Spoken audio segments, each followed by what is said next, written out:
Hi, everyone. This is Muhammad Akram. I'm the founder of Akram Insurance Advisory and Tax Firm. We are here to discuss tax structuring for new and emerging managers. Thank you, everyone who are joining us at this moment. Before we jump on the topics, I just want to do some housekeeping items. There will be a CPE for this event. There's a requirement from NASBA for 50 minutes. There will be 4 polling questions. You need to answer 3 to get the CPE. And there will be a PowerPoints attached to that. There are 3 PowerPoints, only one relates to this topic. And then there will be questions on your slide. If you want to ask some questions, feel free to enter those questions under that file options, and then we will be happy to answer after that, our training session. Let's start and introduce. I will ask AJ to introduce, and then Anthony and Steve, and go on. Please, AJ. Hi, AJ Di Cioccio with i3 Investment Partners. I'm Co-Chief Investment Officer for i3 Quantitative Investment Fund. We're based out of Long Beach, California, and we also have an office in New York. Me and my partners have been together since 2014. We came out of Citigroup, and we launched our hedge fund vehicle in the end of 2019. Anthony? Yeah, hey everyone, my name is Anthony Mascia. I'm a managing partner of EFSI, Essential Fund Services. We are a privately held fund administration firm. We handle both cash management and fund accounting. We've been together since 2017, and we do administration for both hedge and private equity type funds, and we're constantly growing, based in New York, New Jersey, and yeah, would love to have conversations with anyone who's interested in discussing fund administration. Hello everyone, Steve Rosen here. I'm a senior manager audit, and I work with Muhammad Akram and his firm. Muhammad and I have a roughly 20-year relationship, and we've started to grow this firm in the last 18 months, and it's growing at a pretty rapid pace, and we are happy to have everyone here, and let's start the show. Awesome. Thank you everyone for joining. And my first question is to AJ, that just like starting a business, you need to put together a business plan, whether you're starting a pizza shop or cafe. It's a similar for the hedge funds or the alternative investment funds. So AJ, how did you prepare the comprehensive business plan before you launched your fund? Okay, thanks, Mohammed. What I would say is, everybody's business plan is going to be a little bit different depending on where you are in the business, whether you're a startup or whether you had an existing business and are transitioning like we did. We had an existing business where we were running a fund. We had a track history running through separately managed accounts, and then we were converting those into a hedge fund vehicle. So one of the things that we looked at was, in regards to the business plan, was looking at the fund infrastructure, marketing, capital raising, operations, cash management, compliance reporting. Those are all of the different areas that we focused on in the business plan. So from the fund infrastructure standpoint, we looked at, does it make sense for us to do a 3C1 fund or a 3C7 fund? And we talked to various outside counsel regarding that. And then as far as the marketing aspect of the business plan, we created a pitch deck, a tear sheet, a DDQ. those were, things that we started off with, so we had some marketing materials ready to go for investors. From a capital raising standpoint, we entertained the idea of working with third-party marketers. We looked at various conferences we could go to for capital raising. We were talking to other centers of influence. So really trying to dial in, how we were going to raise the capital. From the operations standpoint, we had one of our partners that's solely dedicated to the role of a chief investment officer. So he handles the operations of the business. He works directly with our fund administrator, our auditors, legal. So we had one person that was dedicated towards that. On the cash management side, we looked at a number of different banks, and we went with a bank that had experience working with hedge funds. I think that's one thing that's important. Just because of how the money flows from the fund to the general partner and vice versa out to investors, that sort of thing. You want to have a bank that has that experience working with hedge funds. And also, we found a bank that had experience working with our particular fund administrator. So so their back offices are used to talking to each other, and they have the systems in place. Just made things more seamless for us. We from a compliance standpoint, we worked very closely with the fund administrator that we chose.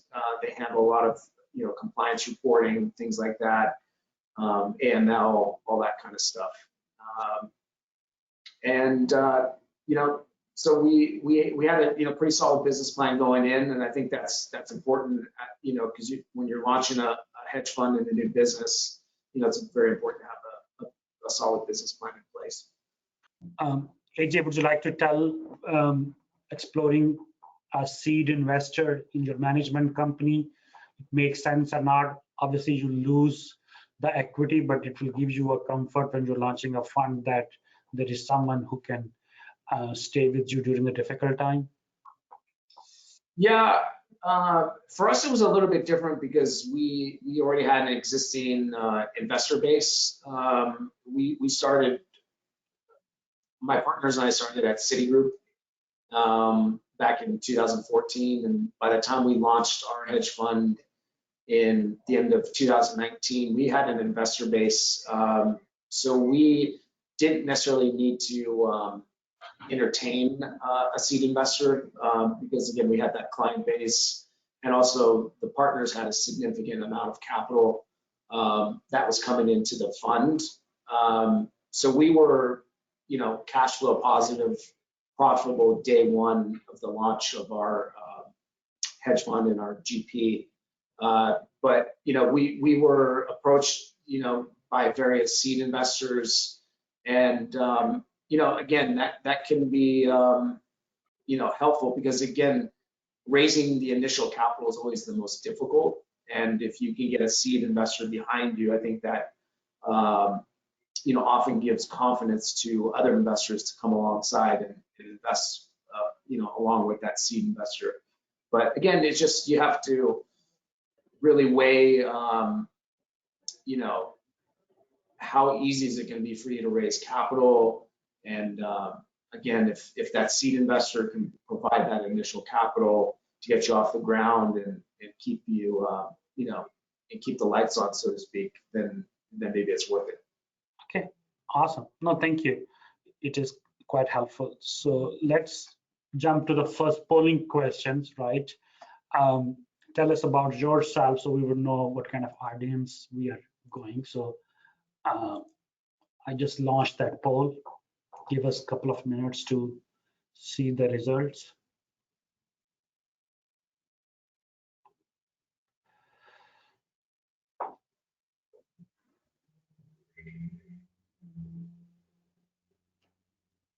Mohammed, do you have security around this voting? Yes. All right, good. So far,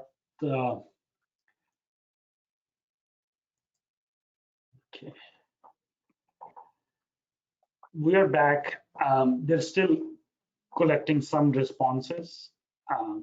So far, 92% people posted. So there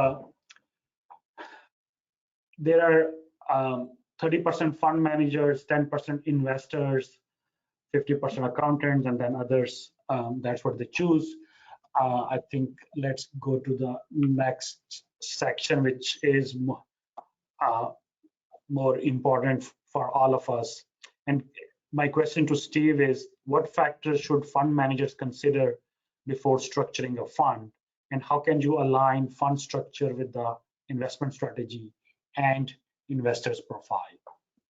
All right. Thank you, Mohammed. So the first thing you need to do is figure out what your investment strategy plan is going to be, which should already be laid out in your fund documents, right? You should have decided that when your legal documents were done, right? It'll tell you, I'm a long short equity fund. I'm going to trade in options. I'm going to trade in crypto. I'm going to do whatever, right? That should already be there. Then you need to figure out your target audience, right? You have to find out which potential investors from your big pool are going to tolerate your trading strategy, okay? And those are the people that you're going to need to go after, right? Because if you try to go after somebody, for argument's sake, that's got a low risk tolerance and you're in crypto, you're wasting your time. Just as a quick example, right? You have to decide if you're going to use leverage or not leveraged, and how that's going to affect, if where you decide to domicile your funds. You may domicile, purely U.S. if you have all U.S. investors, right? U.S. individuals, you're probably going to domicile in Delaware. If you've got some bigger, non-taxable investors, whether that be a pension plan, a retirement plan, an endowment, something, you might consider putting them in an offshore vehicle to help their tax situation. You also need to decide if you want an open or closed-end fund, right? Do you want this thing to continually take money on? Do you want it to live forever? Do you want just to have a 7 to 10 year cycle, whatever it might be? So those are the main things that you need to consider when you're looking how to align your portfolio with your investors and with the type of entity that you're going to eventually create. Okay, thank you, Steve. So my next question is for Anthony. What are the fund structures, types of the fund structures, and which structure do you recommend the most to the clients? Anthony. Yeah, thank you, Mohammed. So typical fund structure for a U.S. manager is a standalone domestic, right? And that's like a Delaware limited partnership. And then there's a standalone offshore, which could be either Cayman or BVI jurisdiction.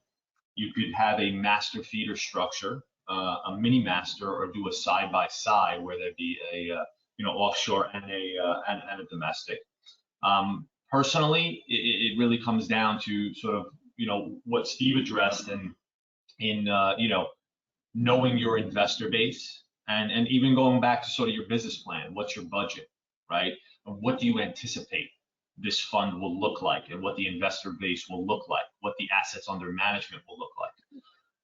When I discuss or have conversations with a lot of startup managers, for me, if I'm speaking with a U.S. investor that has only U.S. manager with only U.S. investors, I'm telling them to do a Delaware limited partnership, because it's the most cost-effective and convenient structure. If I'm speaking with a fund manager that has some pretty good connections and has access to endowments, foundations, again, as Steve had mentioned, a non-U.S. taxable investor, then you consider having a standalone offshore structure for that particular opportunity. I will say, you definitely want to understand if there's a non-U.S. manager and they're going to have obviously all offshore investors, then again you stay in that offshore structure. But I'll let Steve comment a little bit more on like the master feeder or the mini master. But again, you have to kind of know where you're going, right, and what your investor base will look like, because that will dictate. But for cost and simplicity, doing a standalone U.S. and or a standalone offshore probably is the simplest and easiest. Thank you, Anthony. Now my next question is for Steve, right? And before I ask Steve, I think it would be better to ask AJ first, right? Because AJ, how would you recommend if master feeder or mini master structure is best for the client? Yeah, I would. I mean, when you're looking at a master feeder or mini master feeder, what we did is we started off with an onshore vehicle because our client base was our investors were in the U.S. So it didn't make sense for us to look offshore when we launched the fund. So we started with an onshore vehicle, and then as we we continued to market to the U.S. investors and then also to overseas investors. We started to get demand from overseas investors, but obviously they want an offshore vehicle to invest in the strategy. So once we had enough interest from overseas, we looked to launch an offshore vehicle. And really what we did is we talked to Mohammed from Akram, got his advice on what made the most sense for us, given our strategy and given our current client base, the type of offshore investors that we were going to go after. We talked to our legal counsel, we talked to our fund administrator. So we really, took the advice of our service providers and, came to the conclusion for us that the mini master made the most sense for us. But again, it's going to be different depending on what your needs are. So not necessarily saying one's better than the other, but for us, it was the mini master that made the most sense for us. And that was the advice that we got from, and it was pretty much what everybody was telling us was the same thing. So we felt pretty confident going in that direction. So I believe you guys did the right thing. Start with the domestic and then convert into master feeder when you feel like that there's enough interest from the foundations, endowments, and the offshore investors. So it comes to the Steve, right? More on the technical side now, right? Obviously, I want you to tell our audience different 5 structures, and obviously Anthony covered standalone and domestic and offshore. I want you to pay attention. Tell us about the master feeder, mini master, and side by side, and then also let the client or audience know that whether the master feeder structure or mini master makes the most sense for them. Right. So in your typical full-fledged master feeder situation, just think of a triangle. Up at the top of the triangle, you have your master fund, which controls your portfolio. And either side of the base of the triangle is going to be your domestic fund and your offshore fund. And in those 2 entities are where you're going to park your investors. Your U.S. investors will sit obviously on the domestic U.S. side, and even most of your U.S. non-taxable investors, your IRAs, your pension plans, would prefer to go into the offshore vehicle.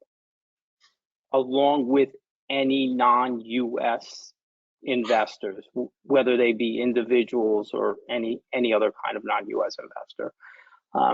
And the reason for that is all those non-US people and the non-taxable US entities prefer to be free and clear of any potential commingling of money that might be taxable, right? And in this structure, as well as in the mini master, you get the benefit of only needing to control one portfolio, right? So you're making one trade at one level, and it gets allocated down to the two funds, and then from the funds, it gets allocated down to the investors, right?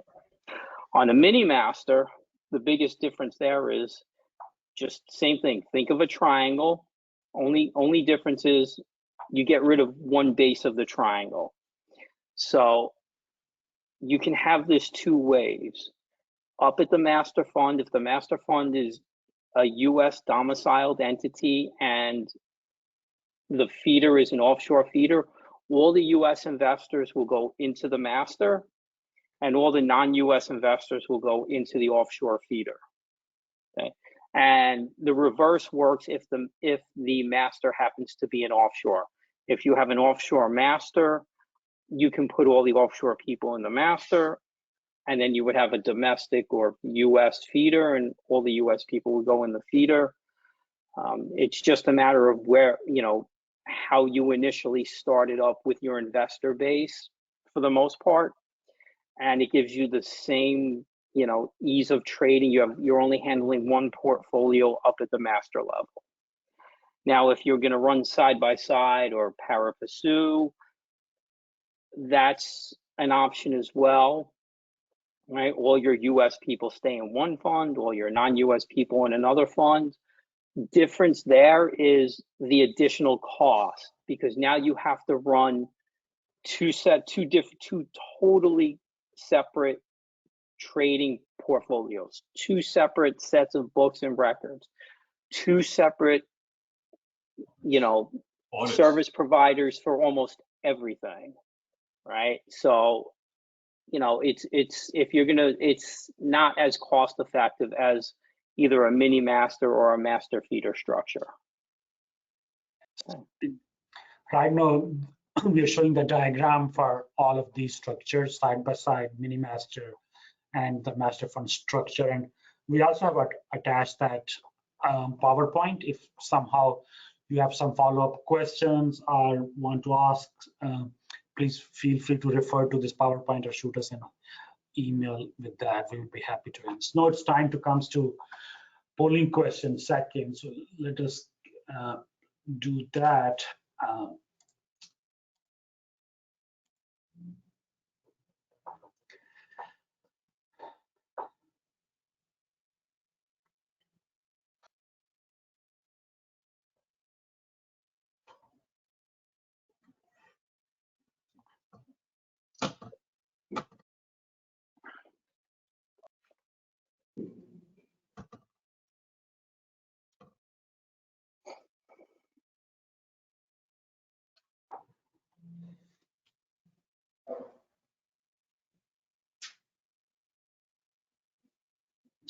Give a minute or so, then we will close this.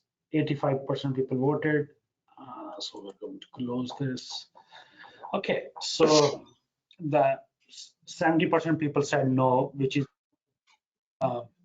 but there's not really true answer for this. Why? Because in some cases you have no option, because there's only one investor based on the investment strategy. You have no option to bring that in investors. So in most cases, answer should be no, but in some cases it can work as yes, but there's a lot of compliance involved if you bring foreign investors into the domestic fund. Always foreign investors should be outside in the offshore fund, but in certain cases we can allow that, but compliance costs will go higher, but that compliance cost will be still less than the running a master feeder structure or the offshore fund. So let's jump to the next question, which is more for Anthony, right? Anthony, you obviously have offshore clients and offshore funds. Which jurisdiction would you recommend the most, right? BVI or the Cayman, or the emerging managers? Yeah, thank you, Mohammed. So Cayman, well, first, I'll go back to sort of what AJ and Steve were saying. Definitely lean on, legal, right? And lean on other service providers to kind of give you their take as well. Cayman is sort of the gold standard in the offshore world. Stable government, they've been doing this for a long time. I will say that Cayman has gotten a bit more expensive. There's a lot more regulatory filings and costs involved with having a Cayman structure. So we've been seeing more attraction towards the BVI because they are a bit more cost effective. Look, I think it really, again, goes back to sort of your budget and sort of what your investors are thinking, right? If you're speaking to some, large offshore investors, and they may feel more comfortable with being in a Cayman structure, so then you obviously put them in a Cayman structure. If they don't have that much of an opinion, then I would say for a startup emerging manager that is looking to save a few bucks, I would recommend BVI. Again, both jurisdictions are going to provide what you need for your offshore investor. And again, it really comes down to a matter of opinion. And I would recommend speaking, to legal and getting their take, and speaking to, your auditor, your administrator, and even your investors. So. No, thank you. AJ, would you like to share your experience when you were thinking about launching an offshore fund? Which jurisdiction did you pick? Yeah, again, we leaned on our service providers, our legal counsel, regarding the difference between BVI and Cayman. We also reached out to some offshore investors to get their take on which jurisdiction they preferred, and we did a cost analysis. For us, we ended up going towards the BVI. One, it was more cost effective. Two, there was some additional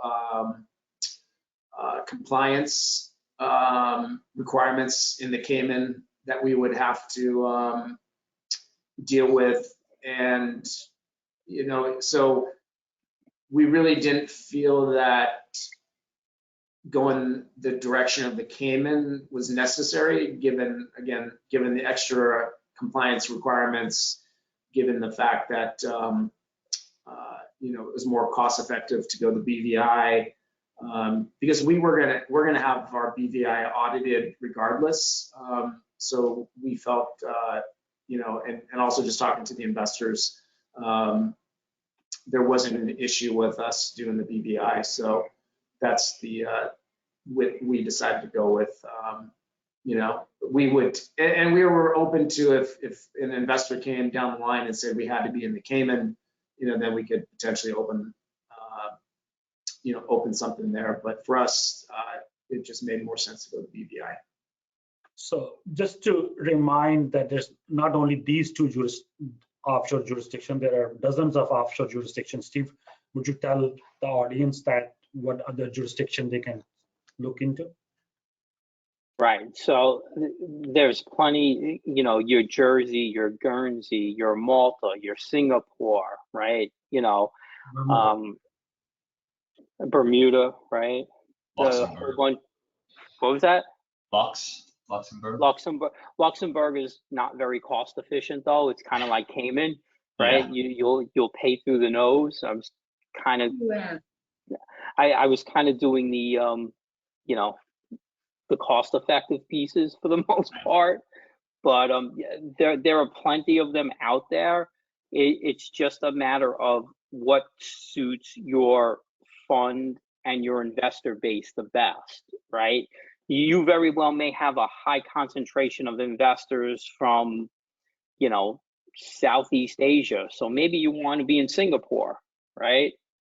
You may have a bunch of investors that are, based out of London. Well, maybe you're going to do Jersey or Guernsey or possibly Malta, right? So I think it needs to be wrapped around all that. And you also need to take into consideration, obviously, setting up these funds is a big legal cost, and which one will give you the best bang for your buck. For me, if you have a lot of European investors, one of the Jerseys, the Guernseys, and especially Malta, you can get that EU pass, right? Once you're in Malta, and that opens you up to a whole nother level of potential investors that you can maybe get into the fund. And if you get them into the fund, it's more money for your portfolio. Right. And Steve, you can also mention that regarding Malta was recently removed from the gray list, so which is a good sign. Correct. Right. Now that they've been taken off the bad boy list, they can now, start getting, bigger clientele and, people with deeper pockets. So it's something somebody might want to consider if they have connections over there. Right. Okay, so now it's time for the next polling question, which is perfect with the topic. Which offshore jurisdiction is preferred by you? Therefore, I'm going to launch this poll.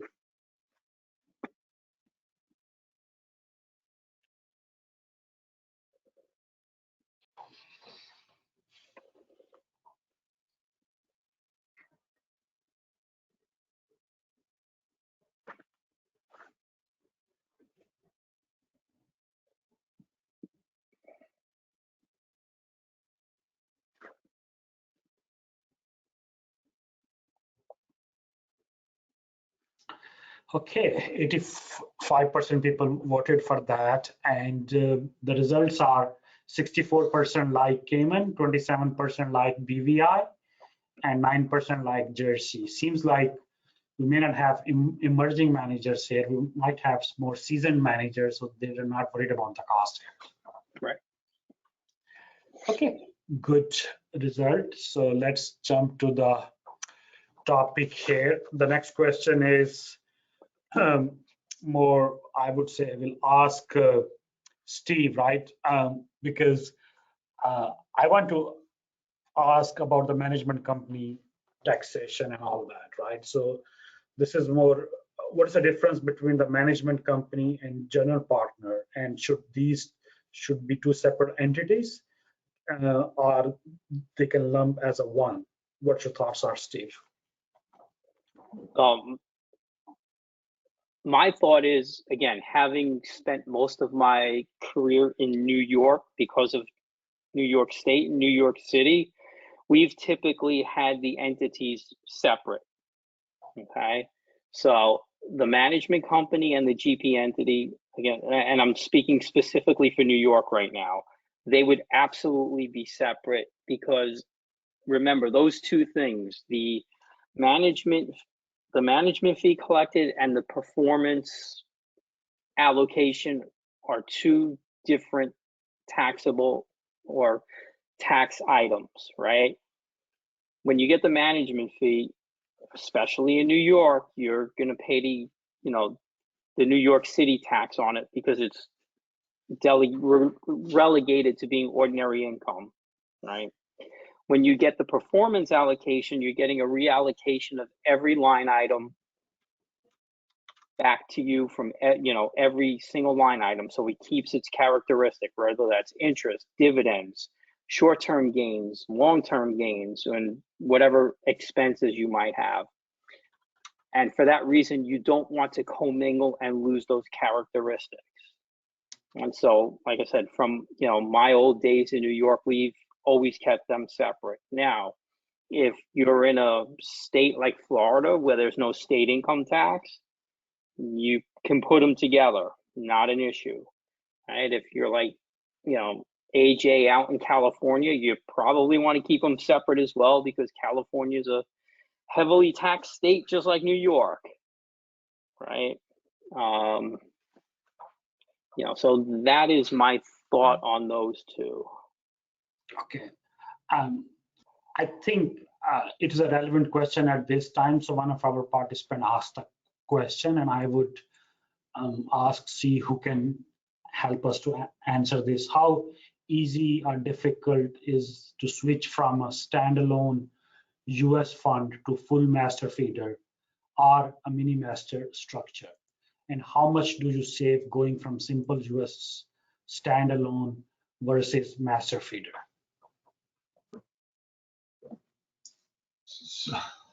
Wait, so are they talking about flipping backwards in that question? No, he's saying how much do you, first he's asking from right, from domestic, right, standalone US to full master feeder or mini, right? How much easy or difficult it is will be. It's not as plain vanilla thing, but probably you need to spend some energy and time to make that happen. You need to go ahead. Anyone can answer. Yeah, I was just going to say, in regards to time frame, it would probably be like setting up, another structure, maybe a little simpler. So typically it takes 8 to 12 weeks to get, legal docs done and entities formed. So maybe going to a master feeder or a mini master, it may take a little less because there is a standalone setup. I'm not a lawyer, so don't hold me or quote me to that. In regards to savings versus a US standalone or a master feeder, there is no savings. You're actually going to increase in terms of cost. So US standalone is always going to be your simplest. Offshore is more expensive than a US standalone because offshore you're dealing with the jurisdiction's regulatory fees, right? So you think of it like a master feeder is you're going to be charged at the master level, and I'm just speaking on the admin side, right? You're going to be charged on the master level, and then you're going to be charged for each individual feeder. And then year end, you're going to be doing financial statements for the master and then the feeders as well. So there's a lot more cost involved in increasing to that type of structure. But at that point, you'll know whether or not you have the investors to support that additional cost, right? You're not just going to go and set that up because you're anticipating, unless your anticipation is really, really solid. I would not recommend, setting up a structure until you have something concrete. Right, and just let me throw in there along those lines. If I was going to go initially from, and again, more relevant to an emerging manager as opposed to one that's established, I would go to a mini master first to avoid having to move the US LPs out of the fund into another fund. True. Right, because that in and of itself could take, could take you a substantial amount of time just getting everybody to sign off and agree and get all the paperwork done and make sure that the transfer from the one entity to the other is done correctly, and you're not, accidentally tipping the tax, any kind of tax implications there. So that would be my only throw in there. Right. Okay. Awesome. Obviously, the bottom line is it's not like you are going to save money. You're going to spend money to make money, right? If you don't spend money, you're not going to make money. So there's no saving at the initially, but the point is you are going to spend some money to make some more money further down the road. Okay. So come back to Steve, your management company and GP and entity question, right? Usually fund is domiciled mostly in Delaware, right? But the management company and GP entities are usually domiciled where the fund manager resides, where they have an office, where he's doing the trading. But there's a SALT, right? There's state and local taxes under the TCJA. President Trump eliminated the 2%, eliminated that deduction and limit only to the 10,000. Sorry, not eliminated, put the limit of 10,000 on. Right, that's right. I was gonna say, remember, that's personal, right? You're talking about the personal. Yes, personal. And these are the pass-through entities, GP and management company. Yeah. So what's happening that because of that, there was a lot of money moving, and a lot of people are moving from those high tax states like New Jersey, New York, California, to do that. And fund managers was also not very happy. So recently, I think for the last year and two, these states introduced the concept of pass-through entity tax, right? What do you think, how pass-through entity tax has an impact on management company and GP entities? Well, again, and again, I'll specifically just shout out New York, New Jersey, California, right? So you will now be taxed at the entity level, right? Now, normally pass-throughs have no tax, right? It's just going right to your personal, right? Your S corps, your LLCs, your LPs, right? Just going straight through. In this case, what's happening is you're making an election to pay a tax at the entity level that gets divvied out to all the partners, right? It just gets allocated down, right? So as an example, out in California, I think it's roughly 9% of California sourced income that you would be taxed on, right? In New York, it's roughly 7% on all income, right? Regardless if it's New York sourced, New Jersey sourced, Kansas sourced, it's all. And the same thing applies to New Jersey, except they have a sliding scale that goes from about, I think, 5 3/4 up until almost 11% based upon dollar amount. But that being said, you may be paying the tax at the entity, but you're also having the ability to take those expenses and keep in mind the tax that's paid at the entity level, you will be able to take as a credit on your personal return for taxes paid. So depending upon what state you're in and how much you anticipate your SALT to be, you might want to consider making that election. Right. So thank you, Steve. Yes, I think it makes most of the clients we have in those high-tech states, they are making those election every year and paying those taxes. The benefit of paying the entity level taxes, that could be a deduction at the federal level. So you're also reducing the tax at your federal. Federal will be passed through, but you're paying the tax for the state level. You're paying the entity level tax, not at the personal level. So my next question is regarding this trader fund versus investor fund, right? And my question is for AJ, because AJ, tell us about your fund and what type of elections you made, because it was beneficial for your investors. Yeah, so we run a systematic equity fund. We don't pretend to be a tax efficient fund.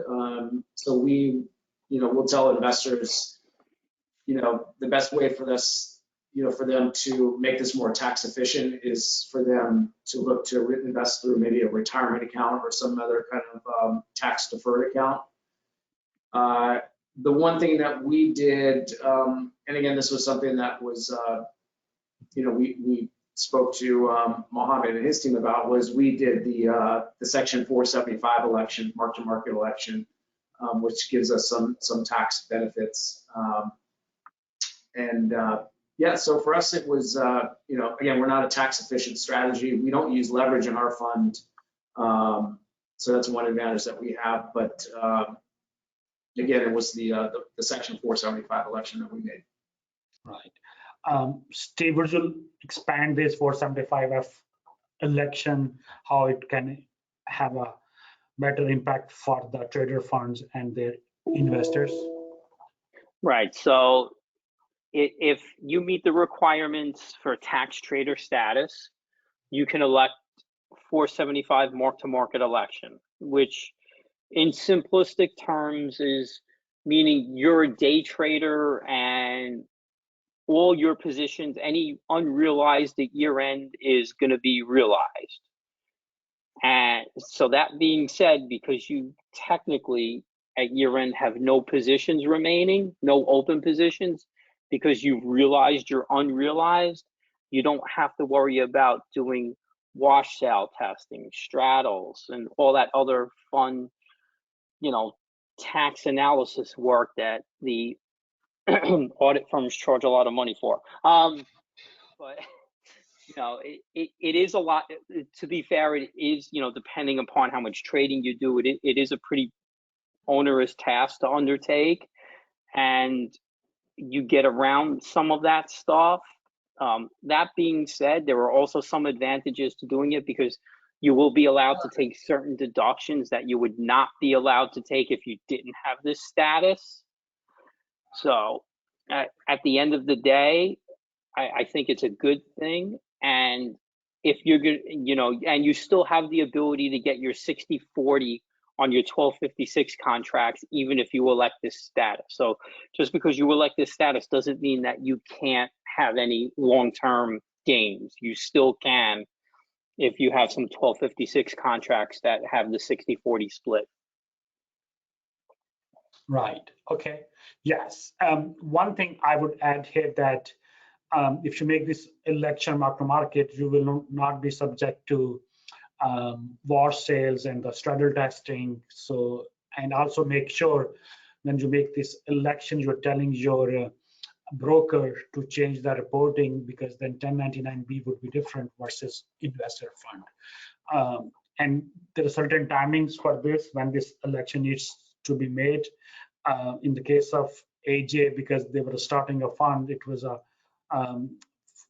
brand new election. So we internally made on our books within a certain time period, and then we submit this election on our, when we file his fund's first tax return. But if you are a current taxpayer and you want to make an election for the next year, you need to make this election in advance. For the entity, you need to make this election by March 15. If you are an individual, then you need to make this election in advance by April 15 for that particular tax year. It's not like at the year end you say, okay, I want to make this election. You have to make this election before the year ends. Right, and I just want to throw one other thing in that. Now, to add to the whole confusion of trader versus investor, right? If you don't have assume you don't have this 475 election, and your tax accountants every year they do an analysis and tell you if you're a trader or an investor for that year. So it's totally conceivable that in year one you could be a trader, in year two you could be an investor, in year three you could be a trader again, right? If you make this election, this is your election for life. Right? This is what you are. There's no going back on it. Yes, it is irrevocable. Yes. I just want to make sure everybody understands that. Right. Okay. So now my next topic is choosing the right service providers by emerging managers. So I will start with AJ, and then Anthony can help us on that. AJ, what factors should emerging managers consider when they choose the service providers? Yeah, I would, again, what you want to look at is you want to look at the, reputation of the firm, the experience of the firm, the firm size, the quality of the team. When we were looking at service providers, obviously you want to talk to multiple service providers.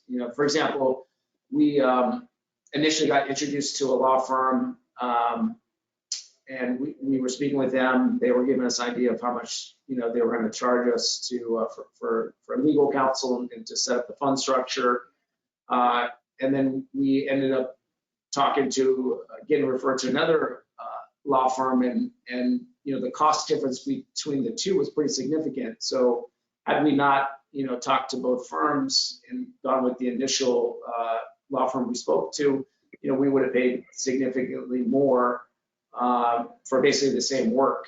And again, as you're, you know, when you're starting in a new firm, you know, your budget comes into play, and you know, you have to, you know, be cognizant of you know, overspending.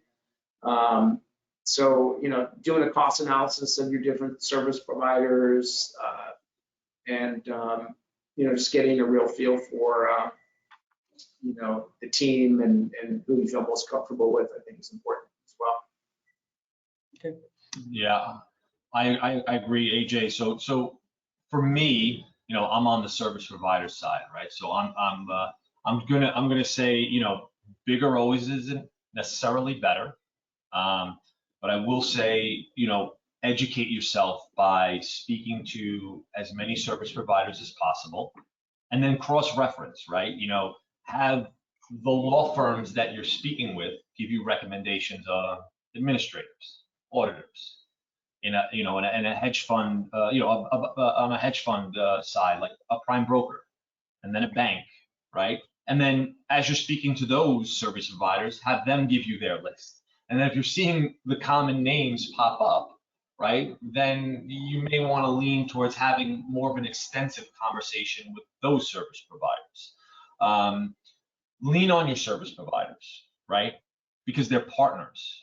They're going to be partners, hopefully for the life of the fund, right?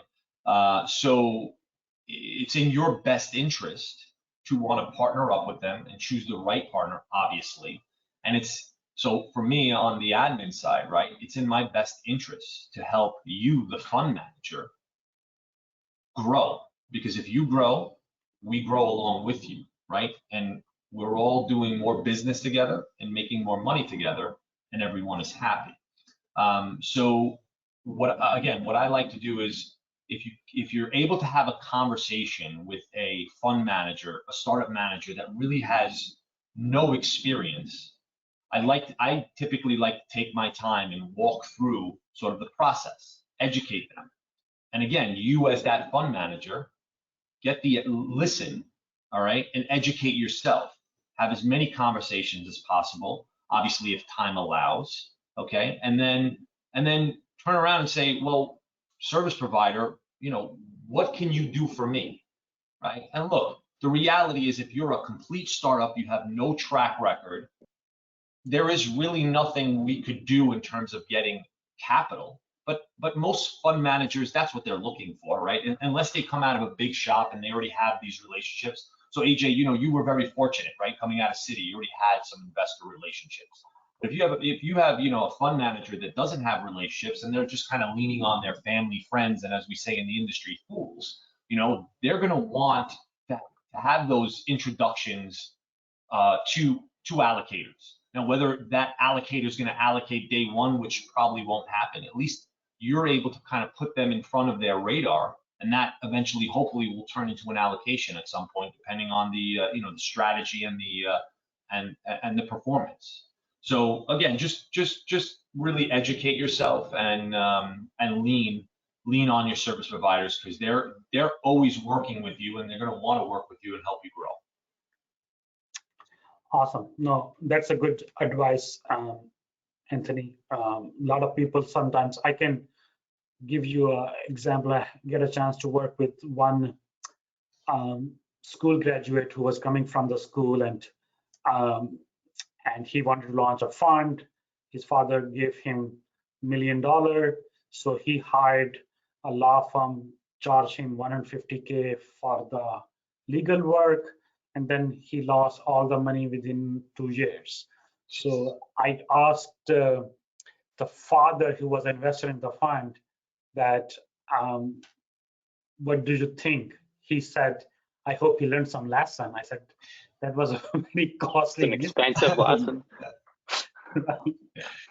right? So Yes. anyway, people learn from their own mistakes. I believe that person one day will be a huge fund manager. At this moment, he's working with Goldman Sachs, so who knows? Yeah, but no, Mohammed, to that point though, right? If you were able to have that conversation before that individual got in bed with that particular law firm, and there's nothing wrong with that law firm, right? It just may not have been a perfect fit with the budget that individual had, and maybe they did not put together that business plan correctly and really be able to budget correctly for the life or for the longevity of the portfolio. So Agreed. Okay, awesome. So I think we have 5 minutes left. The only last question I'm going to ask, even though I have a couple of questions to ask them, I think there is a question by the client too, but even if we can't respond, we will respond them in writing after this. What is the most used tax efficient strategy by the emerging hedge fund manager, Steve? And then we can ask it to AJ. Well,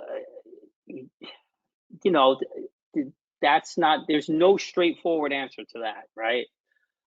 Especially since it depends upon what your strategy is, right? Depending on your portfolio, right? So just, to make it easy, you've got a portfolio of stocks that you've bought, and you have to determine, do you want to use first in, first out? Do you want to use last in, first out? Do you want to use first in, first out high cost method? Do you want to use last in, first out high cost method? Do you want to use specific tax lot allocation, right? So there is no right or right answer in the overall. It's all very dependent upon the strategy, the investment and trading strategy of the fund to maximize how you can get the best return for your investors. The one thing I will say is that if you are doing your year-end planning and you have a lot of gains, you may want to look into tax loss harvesting to offset some of those gains. Right.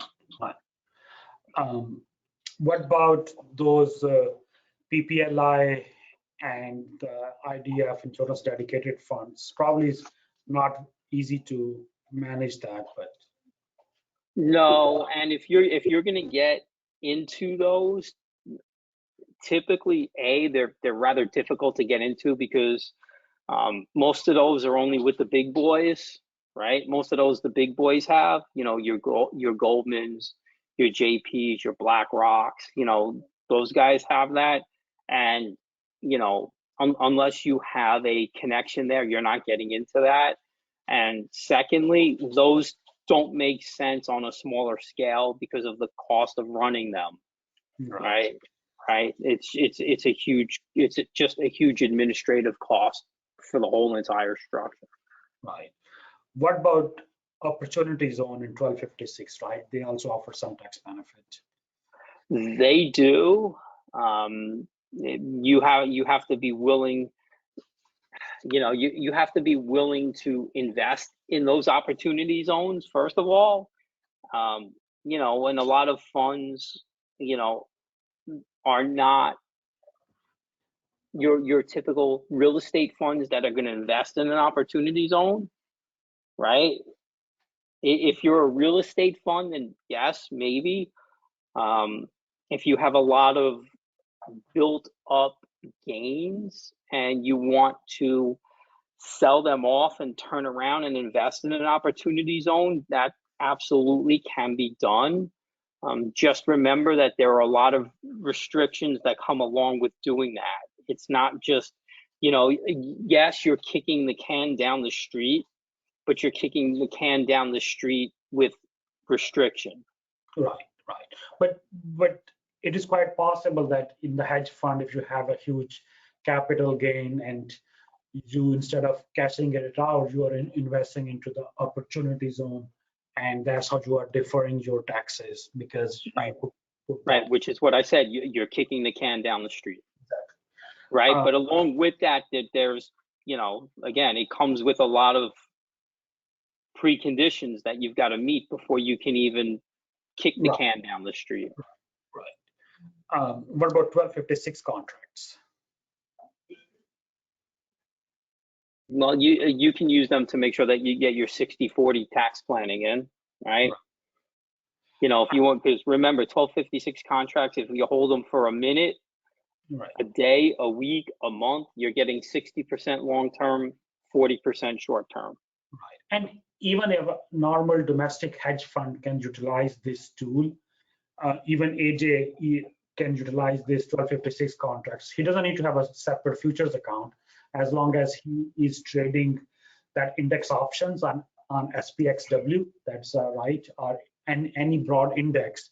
He can still get the 60/40 treatment because a lot of fund managers has to hedge their portfolio or do some options. So if you buy and sell index options on the index, they consider 1256 contracts can save you a lot of money for your investors if you incur gain from those, because they will be considered long. Right, and like I mentioned earlier, you can do those even if you've done a 475 mark-to-market election.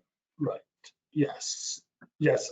Absolutely. AJ, only couple of minutes, 1 minute left. Would you like to shed some light on what do you think? Do your investor ask you to provide a net return after tax? Did you change any strategy based on their concern about the taxes? And did you ever use any tax efficient strategies in your fund, even though you are capturing short-term gain that you made 475F election? Yeah, again, we don't pretend to be a tax efficient strategy. So that's, we tell that to investors straight up. As I mentioned before, we did do the section 475 mark-to-market election, which does provide some tax benefit. So for us, we're looking to, provide the best risk-adjusted returns.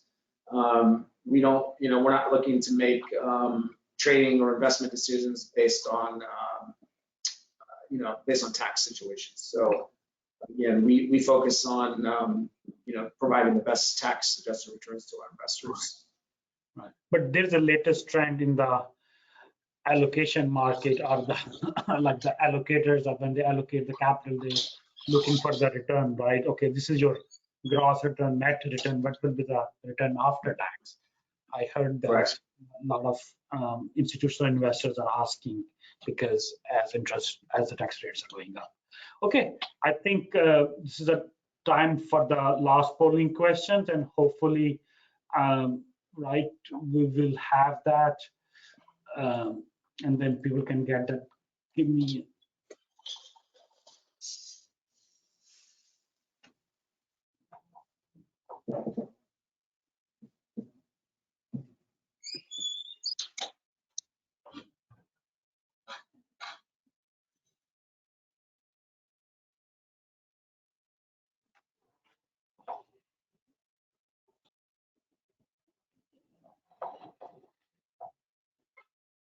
Yes, 90% people respond. The answer is yes. So I would say thank you to my panelists, AJ, Steve, Anthony, to participate and educate our audience regarding the tax structuring for emerging managers. So there will be, we will be sending the CPEs based on the polling questions and the participation, and also we will be having future events in October for those webinars. They're all free and you can get the CP. Thank you. Thank you. Thank you. Have a good day, guys. You too. Thank you.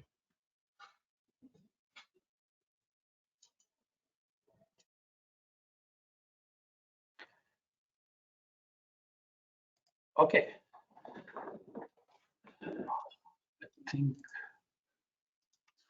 think that's it. It's only me and you. Well, oh, not yet.